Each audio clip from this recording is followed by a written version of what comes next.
Hi everyone, ఎలా ఉన్నారండి అందరూ? మీరంతా చాలా బాగుండాలని కోరుకుంటూ అయ్యమ్మను welcome back to our channel. ఈసారి లీవ్ వచ్చామనే కానీ అస్సలు రెస్ట్ లేకుండా పోయింది. కొంచెం సేపు కూడా రెస్ట్ తీసుకున్నట్టే లేదు. ఇంటి పని ఉన్నప్పుడు అసలు అది పాసిబులే అవ్వదు. మేము వచ్చేసరికి మొత్తం కట్టుబడి అంతా కంప్లీట్ అయిపోయింది. కబోర్డ్ వర్క్ కూడా ఆల్మోస్ట్ 80% కంప్లీట్ అయిపోయింది. పెయింటింగ్స్ వర్క్ అనేవి మేము వచ్చాక చేయించుకుందామని పెయింట్ వర్క్ మామూలుగా వైట్ వాష్ చేసేస్తారు కదా, కుట్టి అదంతా పెట్టేసి దాని వరకు అయిపోయింది. ఇక్కడైతే ఇంకా కలర్స్ చూసుకొని పెయింట్ చేయించుకోవాలి. కలర్స్ చేయించడం అంటే, ఇంటికి పెయింట్స్ వేయించడం అంటే అస్సలు ఈజీనే కాదు. చాలా కన్ఫ్యూజ్ అయిపోతాము. మనకు వాళ్ళు బుక్లెట్ ఇస్తారు కదా చెక్ చేసుకోమని, అందులో ఉండే కలర్స్ మనం అనుకున్నట్లు మ్యాచ్ అవుతాయా లేవా అదంతా కూడా ఉంటుంది.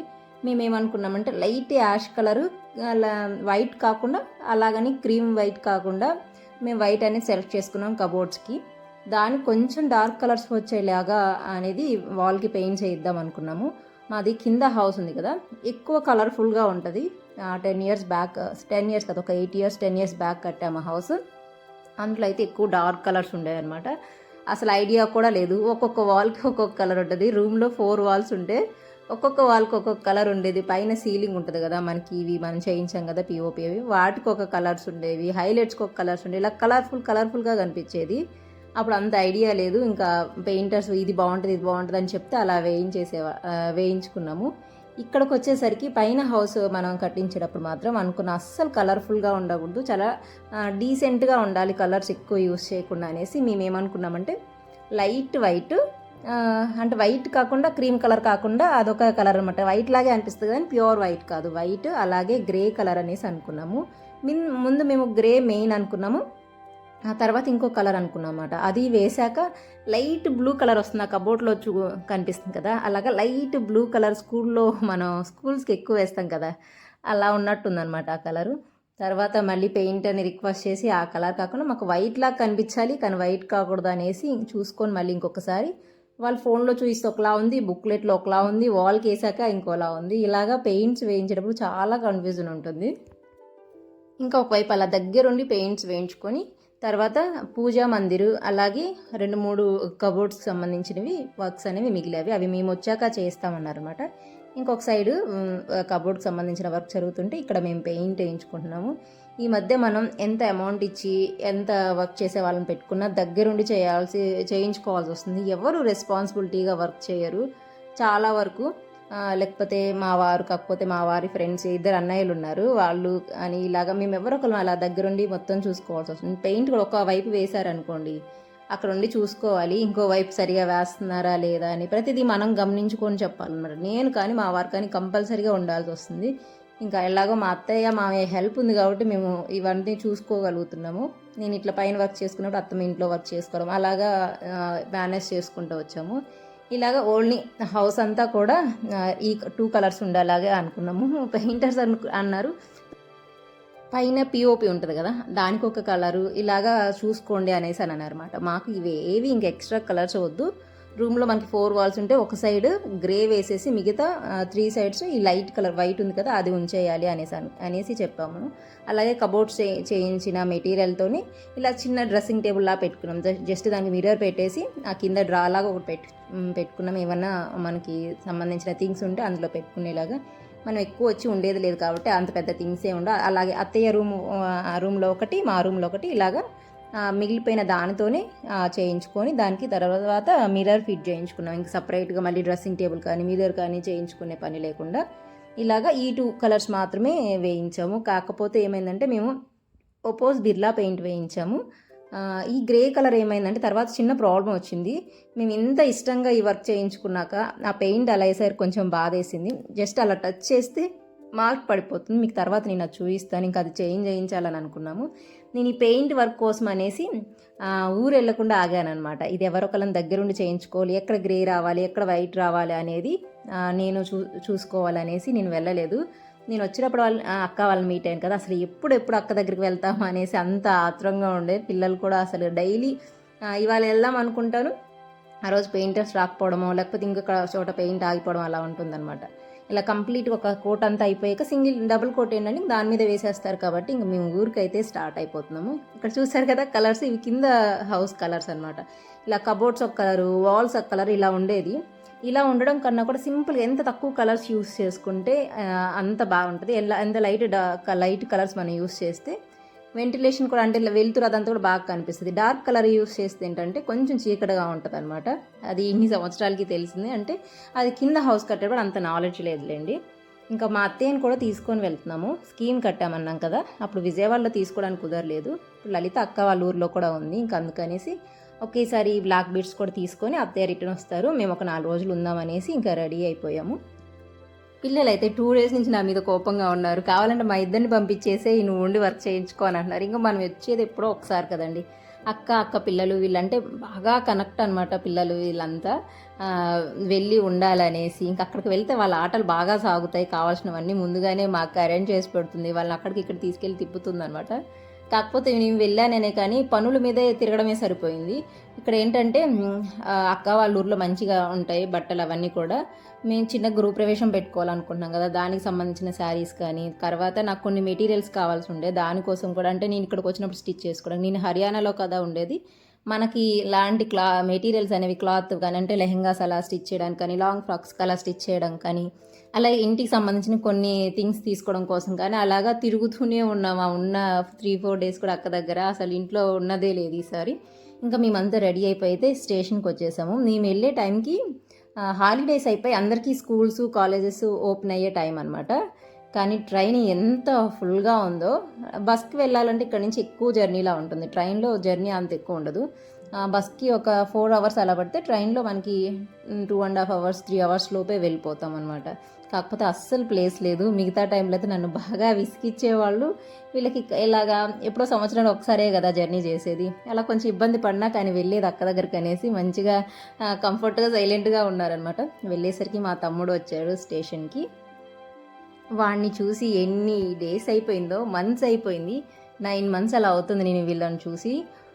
లాస్ట్ టైం నేను అక్టోబర్లో వెళ్ళాను కాబట్టి సరిపోయింది, లేకపోతే ఇయర్కి ఒక్కసారే నేను వీళ్ళని చూసేదనమాట. ఇంకేమన్నా చిన్న చిన్న ఫంక్షన్స్ ఉన్నాయి ఏమన్నా కానీ ఇంకా నేను మిస్ అవుతూనే ఉంటాను. ఇంక నేను వచ్చే టైమింగ్ తెలుసు కాబట్టి నా కొడుకు అక్క వాళ్ళ బాబు వాడు అక్కడే ఇక్కడ స్టేషన్ దగ్గరలో వెయిట్ చేస్తున్నాడు అనమాట సైకిల్ వేసుకొని. ఇంకా రాగానే పిల్లల్ని చూసి అసలు ఎంత హ్యాపీగా ఉంటుందో నాకు. ఇది అంటే అక్క చెల్లెళ్ళు ఉన్న వాళ్ళకి తెలుస్తుంది ఇలాగా. అంటే ఇది ఉండదన్నమాట, వేరియేషన్ ఉండదు అక్క పిల్లలు నా పిల్లలు అనేసి అలాగా. అది ఒక అంటే ఇంకా అక్క ఉందంటే సెకండ్ పుట్టిల్లు ఉన్నట్లే మనకి, అమ్మ వాళ్ళ హౌస్ కాకుండా అలాగా. నాకైతే మెయిన్ ఫస్ట్ అక్క దగ్గరే, తర్వాత అమ్మ వాళ్ళదే సెకండ్ పుట్టిల్లా ఉండదు, అంత బాగా అనిపిస్తుంది. తర్వాత ఈ మధ్య మా అక్క ఆర్గానిక్ ప్రోడక్ట్స్ అనేవి స్టార్ట్ చేసింది, శ్రేష్ఠ ఆర్గానిక్స్ అని. ఎవరికన్నా నచ్చితే అవసరం ఉంటే తప్పకుండా తీసుకోండి. నేనైతే సజెస్ట్ చేస్తున్నాను. మా అక్క స్టార్ట్ చేసిందని కాదు కానీ మంచి ప్యూర్ ఆర్గానిక్ ప్రోడక్ట్స్ అనమాట. నేను కూడా ఇక్కడికి వచ్చేటప్పుడు హర్యానా వచ్చేటప్పుడు ఆయిల్స్ అలా తీసుకొని వచ్చాను అనమాట. ఇవన్నీ గానుగు నూనెలు అవన్నీ ఈ మధ్య స్టార్ట్ చేసింది అక్క. ఎవరికన్నా కావాలనుకుంటే నేను కాంటాక్ట్ డీటెయిల్స్ డిస్క్రిప్షన్లో ఇస్తాను. ఇంట్రెస్ట్ ఉంటే తప్పకుండా కాంటాక్ట్ అవ్వండి. మా అక్క చేసిందని కాకుండా జెన్యూన్ ప్రోడక్ట్స్ అని నేను మీకు చెప్తున్నాను. నేను కూడా ఇక్కడికి తెచ్చుకున్నాను కొన్ని. ఎప్పుడైనా ఇంకా నాకు కావాల్సిన ఉంటే నేను ఎక్కువ ఆయిల్స్ యూస్ చేసుకుంటున్నాను. అంటే ఒక 3-4 మంత్స్కి సరిపడా తెచ్చుకుంటున్నాను. ఈ మధ్యలో ఎవరన్నా లీవ్ వెళ్తాము, లేకపోతే ఎవరన్నా అటు నుంచి వచ్చేవాళ్ళు ఉంటారు కదా, మళ్ళీ ఎవరైనా వచ్చేవాళ్ళు ఉంటే వాళ్ళతోనే తెప్పించుకుంటాను. నాకు చాలా బాగా అనిపించింది ఆయిల్స్ అవన్నీ యూస్ చేశాక.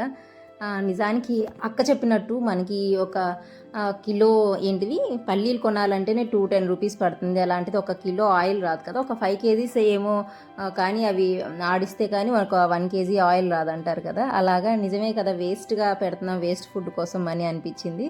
తర్వాత నేను అత్తమ్మ కలిసి గోల్డ్ షాపింగ్కి వెళ్ళి స్కీమ్ డీటెయిల్స్ అదంతా చూసి ఈ బ్లాక్ బీడ్స్ అయితే సెలెక్ట్ చేసుకుంది అత్తమ్మ. అత్తమ్మకి హ్యాంగింగ్ ఉండకూడదు, అలాగే స్టోన్స్ ఉండకూడదు అని అంది. ఇది కొంచెం తక్కువ వెయిట్లో బాగా మంచిగా కనిపిస్తుంది, వేసుకోగానే అంటే మంచి కలగా కనిపిస్తుంది అనమాట. ఇలా అటు ఇటు బ్లాక్ బీడ్స్ వచ్చేసరికి మధ్యలో గోల్డ్ చైన్ అనేది వచ్చింది. మేము షాపింగ్ చేసి వచ్చేసరికి మాకు ఎవరెవరికి ఏమేమి నచ్చితే అవన్నీ అక్క రెడీ చేసి పెట్టింది అనమాట. అసలు వంట ఎంత బాగా చేస్తుందో, ఓపిక్గా చేస్తుంది. బాగా తినిపించడం అంటే జనాలకి చాలా ఇష్టం. తర్వాత మేమంతా లంచ్ అది చేశాక అత్తమ్మ బయలుదేరి వెళ్ళిపోయారు. ఇంకా మేము ఈవినింగ్ అయితే పిల్లలు ఇక్కడికి రాకముందే హర్యానాలో ఉన్నప్పుడే ముందుగానే వాళ్ళకి ఏమేమి కావాలి అన్నీ లిస్ట్ చెప్తారు, మేము వస్తున్నామని అంటే. వీడు ఎప్పటి నుంచో అడుగుతున్నాడు అక్కని మాల్కి వెళ్ళాలి, కార్లో తిరగాలి అనేసి. ఇంకా మేము ఈవినింగ్ మా అందరినీ తీసుకొని అక్క మాల్కి వెళ్ళింది. నేను మా అక్క దగ్గరకు వస్తే ముందు అక్కకి 2 ఆడపిల్లలు కదా, వాళ్ళిద్దరి కన్నా కూడా ఫస్ట్ నేనే అనమాట. అక్కకి నేను చిన్న పిల్లని అయిపోతాను ఇక్కడికి వచ్చానంటే. నేను చాలా తక్కువగా మాట్లాడతాను. చాలా తక్కువగా ఇవి కావాలి అని అడుగుతాను. కానీ నాకు అక్క దగ్గర అలా ఏమీ ఉండదు. బాగా హ్యాపీగా ఉంటానన్నమాట. నాకు అసలు ఏ రెస్పాన్సిబిలిటీ ఉండదనమాట. నాకు పెళ్ళయింది, 2 పిల్లలున్నారు చూసుకోవాలి. అసలు కంప్లీట్‌గా నాకు ఆ టైం అనేది చేంజ్ అయిపోతది. ఇక్కడ హర్యానాలో, అంబాలాలో నేనున్న దానికి, అక్క దగ్గరికి వెళ్ళినప్పుడు ఉన్నదానికి, అంటే అత్తమ్మ వాళ్ళ ఇంట్లో ఉన్నదానికి, అమ్మ దగ్గర ఉన్నదానికి చాలా చేంజ్ అయిపోతదనమాట. నాకు అసలు ఈ రెస్పాన్సిబిలిటీస్ ఏమీ పట్టవింకా.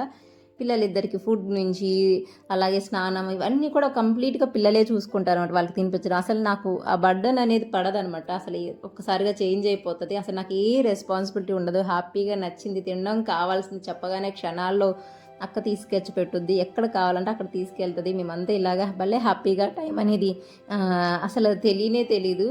వెళ్ళేటప్పుడు ఎంత ఆనందంగా వెళ్తామో, వచ్చేటప్పుడు అస్సలు రావాలని అనిపించదనమాట. ఇలాగ ఇంకా మాకు కావాల్సినవన్నీ ఒక్కొక్క రోజు ఎన్ని డేస్ ఉంటామో దాన్ని ప్లాన్ చేసుకుని దాని ప్రకారం కావాల్సినవన్నీ వండి పెడుతుంది. అలాగే ఇలా బయటికి తిప్పి ఏమేమి కావాలో అవన్నీ దగ్గరుండి చూసుకుంటుంది అనమాట.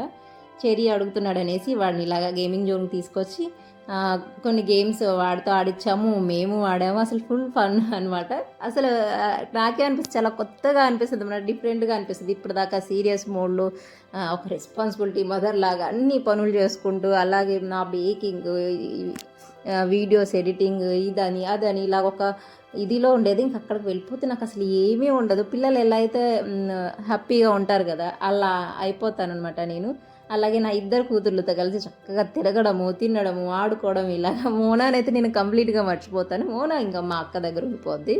ఇంకా అది నాకు ఒక కూతురు ఉంది. అలాగే నాకేం గుర్తుండదు. నేను ఇంకొక ఫ్రెండ్స్ లాగా నేను నా 2 కూతుర్లు అక్క పిల్లలతో హ్యాపీగా తిరుగుతాము. బయటకు వెళ్ళేసి కావాల్సినవి కొనుక్కొని, పిల్లలు కూడా అవి తినిపిన్ని ఇవి తినిపిన్ని అనేసి నాకు కొనిస్తారనమాట. చిన్నప్పుడు నేను వాళ్ళకి కొనిచ్చేదాన్ని, ఇప్పుడు వాళ్ళు నాకు కొనిస్తారు ఏమేం కావాలి అని. అలాగే పిల్లలకి ఏమైతే ఇష్టం ఉంటావో వాళ్ళ అక్కలు వాళ్ళ అన్న వెళ్ళి ముందుగానే వీళ్ళ కోసం తెచ్చి తీసుకొచ్చి పెడతారనమాట. అంతకుముందైనా నాకు ఛానల్ లేనప్పుడు ఇవన్నీ ఇలాగా వీడియోస్ పిక్స్ తీసి పెట్టుకొని నేను మళ్ళీ కొన్ని డేస్ ఉన్నాక మళ్ళీ రిటర్న్ అయిపోతాం కదా, మనం ఎక్కడ ఉంటే అక్కడ వెళ్ళిపోతాం కదా, అప్పుడు అన్నీ నైట్ టైము అలా ఎక్కువ గుర్తొస్తుంటాయి. డే అంతా బిజీగా ఉంటాం కాబట్టి ఒకసారి మళ్ళీ వీడియోస్ ఫొటోస్ అలా చూసుకొని కొన్ని సెండ్ చేసుకొని అక్క వాళ్ళకి అలా సెండ్ చేసి మళ్ళీ ఆ డేస్ అన్నీ గుర్తు చేసుకుంటాము. అప్పుడు ఇలా ఉన్నాం అలా ఉన్నామని ఇలాగ నాతో కూడా ఆడిస్తుంది. నేనేమో కొంచెం నాకు ఇలా సిగ్గు, కానీ మా అక్క అస్సలు ఒప్పుకోదే, ఆడుకోవే అని అంటది. డ్రెస్సింగ్లో కానీ ఇలాగ ఏమీ రిస్ట్రిక్షన్స్ పెట్టదనమాట. పిల్లలు ఎలా అయితే చూసుకుంటుందో సేమ్ నన్ను అలాగా అంత మంచిగా చూసుకుంటుంది అనమాట. అంతకన్నా ఇంకా నన్నే ఎక్కువగా చూసుకుంటుంది. అసలు ఇంకా మా కబుర్లకైతే అస్సలు గ్యాప్ ఉండదు. నిద్ర తక్కువ, ఇంకా మేము కూర్చొని ముచ్చట్లు వేయడం, నవ్వే పనిలోనే ఉంటాం అనమాట.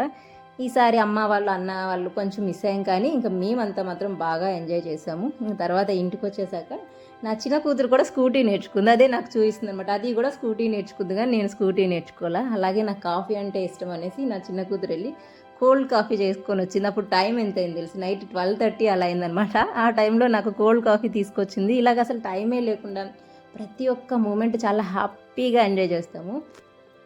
నిజానికైతే మా అక్క వాళ్ళ ఇంట్లో కాఫీ పౌడరు అలాగే షుగర్ ఇవాళ ఏమి ఉండరు, ఎందుకంటే అస్సలు యూజ్ చేయరు వాళ్ళు షుగరు. నేను వస్తున్నానంటే నా కోసం ఇవన్నీ తెచ్చి ముందు పెడతారనమాట.